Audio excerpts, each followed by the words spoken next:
You ever try to relax, and your brain just refuses? It keeps replaying things, jumping ahead, imagining scenarios that haven't even happened yet. Stay with me until the end, because the last insight explains why this never seems to stop. Most people think overthinking is a flaw, like something is wrong with them. But what if it's actually a sign your mind is doing more than most?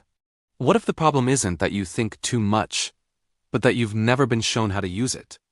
Overthinking usually comes from a brain that doesn't just react, it analyzes.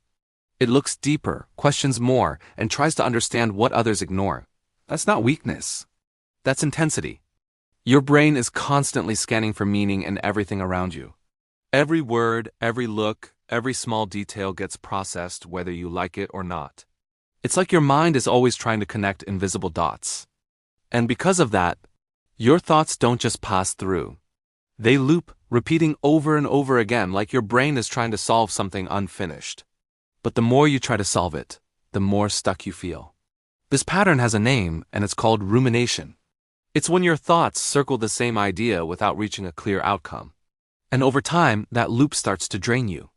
When it becomes negative and repetitive, it turns into maladaptive rumination.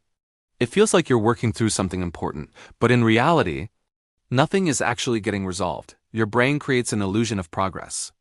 Thinking feels like action, like you're moving forward. But it's really just movement without direction. And here's where it gets interesting. Every time you think deeply, your brain rewards you with a small dopamine hit. So without realizing it, you get hooked on thinking itself. That means the more you think, the more your brain wants to keep thinking, even if it's exhausting you. Even if it's not helping at all. This is why stopping feels almost impossible. Because your brain genuinely believes it's helping you. It thinks it's protecting you from something.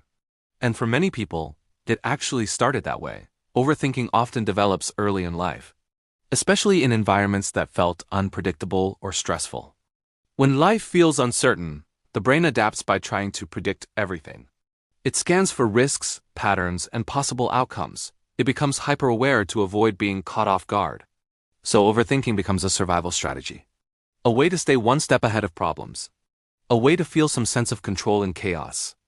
But what once protected you can slowly start working against you, because not everything can be predicted, and not everything needs to be solved. There are actually two sides to overthinking. One side can help you grow and understand yourself. The other slowly drains your energy without giving anything back. The first is reflective thinking. It brings awareness, insight, and emotional clarity.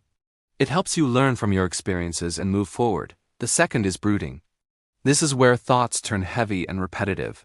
Where you go in circles without any resolution? Most people don't stay in just one of these states. They shift between both without even noticing. And that constant switching is what makes it so exhausting. Because awareness without resolution drains you. You feel everything deeply. But you don't get relief from it. And here's something most people don't realize. Overthinkers often have higher emotional intelligence. They naturally pick up on things others miss. They notice small changes in tone, body language, and energy. They read between the lines without trying. And that makes their inner world even more active. But that sensitivity comes at a cost. Because when you notice more, you feel more. And when you feel more, your mind tries to process everything, and this leads to one powerful truth. Not everything can be solved through thinking alone.